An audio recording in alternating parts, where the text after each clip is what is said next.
So weird thing I noticed while setting up the screen for this is that the window for ONI is not a perfect 16 by 9.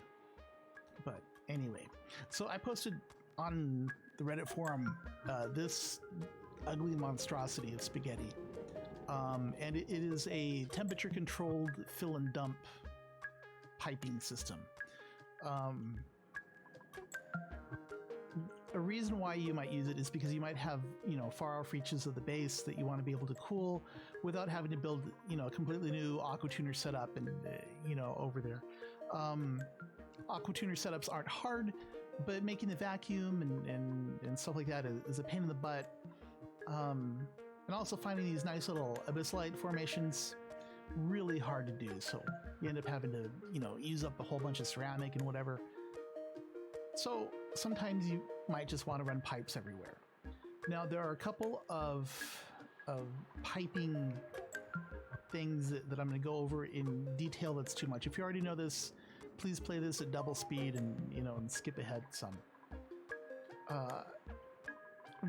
The basic piping thing that people use in their aqua tuners is this little bypass. The water will come in and it'll come into this white input and then go out the green output. But sometimes you want to be able to skip that because you've turned on your aqua tuner because you don't want to cool the water anymore. So it will jump from this white down through the pipe into this white, teleporting over to the green, where it meets up with the other green and continues on its merry way. This short little detour has the benefit that you don't lose any space in the line, but that's not always possible. So it's nice to be able to see that happen. So, just to be clear, typically, liquid will come in here like this and then go out that way and everything will be fine. But if we need instead to bypass, then it cannot go out that way. What it has to do instead is it has to have a little bypass that comes down in here. Yes, I did pre-stage a palette so that I would have to dig through the menus because the menus in this game suck. But you have this little bridge that you use as a bypass so that it comes in, jumps down, and then continues on its way. And then you add this little elbow here so that the water that does go through the device, whatever that device is, can meet back up with a line. And this is important because this little guy right here, this little elbow, is going to be the temperature control loop. The other thing that needs to be gone through is this mess right here. The way that this piping scheme works is exploded up here, except I used the purple pipes instead of the white pipes. But the gold pipes are still here. So this will be a line of fluid that's going to be taking whatever's extra from here. So ordinarily liquid comes in this side and will continue on to the green and continue on the path. But if there is backup, then just like over here, it comes out this white pipe. Now, of course, we don't want it going back into the line, into the purple line, so we need to send it to the gold line. So we have it go into a flow, a bridge that's acting as directional control.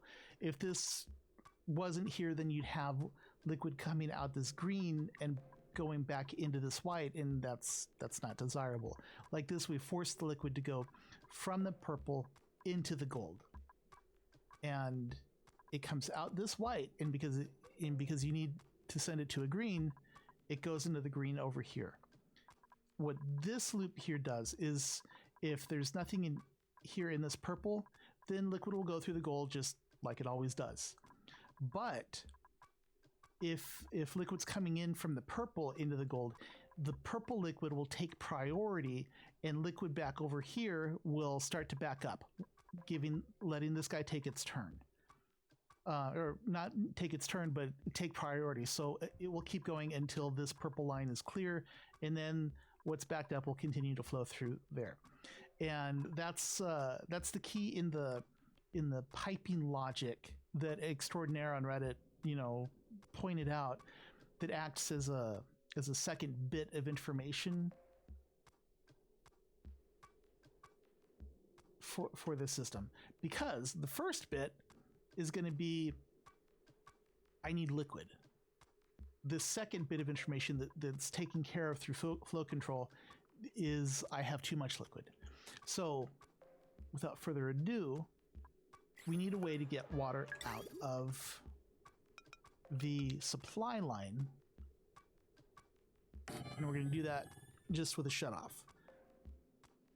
And it will go into the liquid pipe and continue on. It's what, however it's going to go. Because of the same thing again about, you know, needing some liquid to take priority, we want the liquid that's coming in from here, from the gold line, to take priority so that it's actually filling things up. So we use this valve here to act as the same kind of flow control that was going on here. And so I'm going to use white pipe. We connect this green to this green, and that's gonna start letting liquid go into here. Only though if we know about, you know, it being empty, because right now we don't have anything telling it that this is empty. This is where we're going to use another old trick that we used to have to use before storage containers got their own little automation port that could say, hey, I'm full, we need to dump or fill or turn off, you know, turn off something. It's frequently used to make sure that your fuel lines don't back up, so that you start up extra generators to burn off your extra. We're going to use it to say, we need more juice. And so to make it look, to build it in an expanded form, I'm going to do it like this. Liquid would ordinarily come in here and jump to the green, and then continue on from this green into that green and move on. But if this line gets backed up, then we need somewhere for this to go. And it will continue on to here, you know, just acting as extra space. When this line clears out, because we've burnt fuel off, run out of liquid, whatever, then we can you know, start asking for more liquid. And the way we do that is with a liquid sensor. So it just sits here and it waits. You know, it waits until it's empty, and then once it's empty, then we can send the negation of this off somewhere. And it is that negation that says that this is now empty. Because right now, the system is empty because of the way that the logic works. Otherwise, you know, we can only check to see if something's there. And if something's there, then we need to turn things off. So we need to flip that bit. So this setup right here, we can compress into this. Do it again right here. It is literally just as simple as that, with one slight exception. When you connect these guys, green connects to green and white connects to white, but you cannot have these guys connected in the center. That's why I blew it up, because otherwise it's a bit cramped to see. Then you put the void sensor on the second white, and we're going to send the signal over to the liquid shutoff, except that we need the negation of this, so we'll just put in the NOT gate, cut the line. Please get the pliers mod. It is so worth it. One of the reasons why I don't want to play the expansion is because there's no pliers. So now we need to tell it what to look for. And we're going to tell it to look for polluted water, because that's what's in our coolant line. So now, shit, nothing happened. Why did nothing happen? Because this guy needs power. So when you're building your setup, make sure that if you're going to use heavy duty wires, that you build into your system the joint plates before you start filling up with liquid. I have actually screwed that up. Anyway, now look, it's filling up.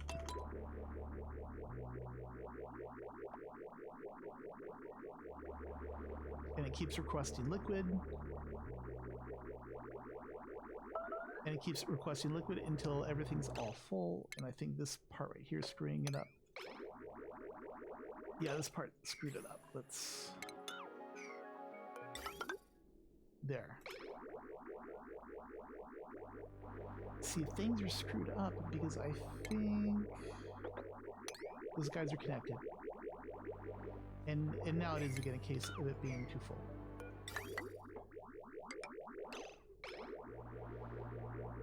Or is it not? Why is it stuttering like that? It shouldn't be stuttering. What is the logic doing? This has turned it off, so it's not sending liquid anymore. Oh, I don't know why it's stuttering. It shouldn't be. But I'm going to assume that that's because this originally screwed up the volume. This should regulate itself out when I start dumping the liquid. So now we need to start dumping liquid, and we're going to use this overflow mechanic here, but you can compress it into that little cross formation right here. So this pipe right here that I was originally using as flow control for the gold line, we're going to use that and set up another bridge right parallel to it. You need to chop the line, and I'm actually going to get rid of that square right there. So this pipe goes through like this. After that, we need some place for the white to go. We need flow control to make sure it can get back in. And notice, now the volume should start self-regulating. This up here is ratcheting because I'm adding more pipe into more liquid into the supply tank. But now notice the flow is just going. And if I finally start building out the pipe system so that it can begin cooling, I guess that's not going to cool. We can start, cooling this guy over here. Well, that's going to need... Oh, God, someone died. That's going to need some extra liquid. And notice it started requesting liquid. And then it's going to dump any extra. And now this volume is regulated. And both lines are flowing fine. So if I had another loop that I wanted to fill, I could use the same supply tank to take care of that. And let's say I'm building over here and I decide that I'm done, so I want to get this fluid back because I value my poop water. It will start ratcheting its way in, back over here, and start overflowing, and everything's going to be fine. The last part of the loop is the temperature control, this part right here. And the temperature control is fairly straightforward. You get a temperature sensor, and a shut-off valve. Now, because we need this little bypass, it can't go straight in there like that. It's going to have to branch off. And also we need to remember to cut the line here between the white and the green. And from there, we just get the bridge. And liquid either passes or fails.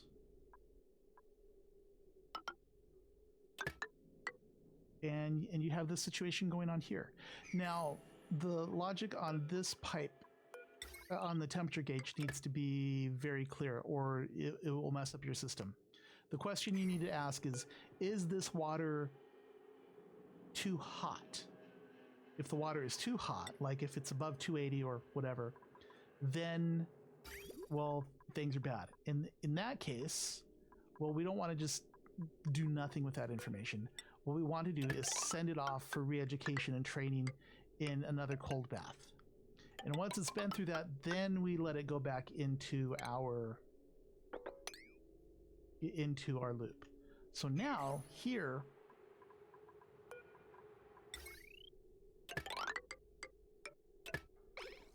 you know, it'll start taking care of this. And notice, because we have this extra length going on here, it's going to occasionally ask for extra liquid. Liquid goes through, gets too hot, we need to send it for cooling, and then we send it through. And the volume just takes care of itself. So I would not send this off to an aqua tuner, although I mean, I guess you could. It's just, that's just less elegant, because again, I mean, the whole point of this would be so that you don't have to screw with making another aqua tuner. You just have one central source of cold.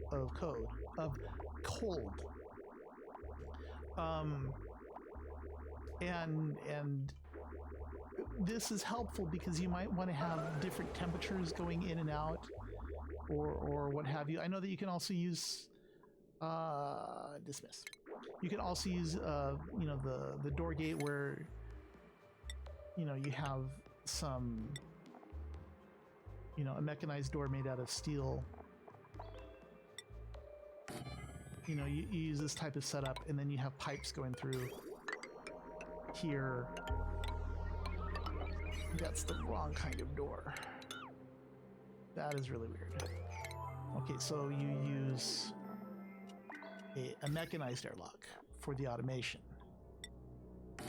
And then you just have a temperature gauge saying when this should transfer, you know, heat through. But that has its place. This has its place.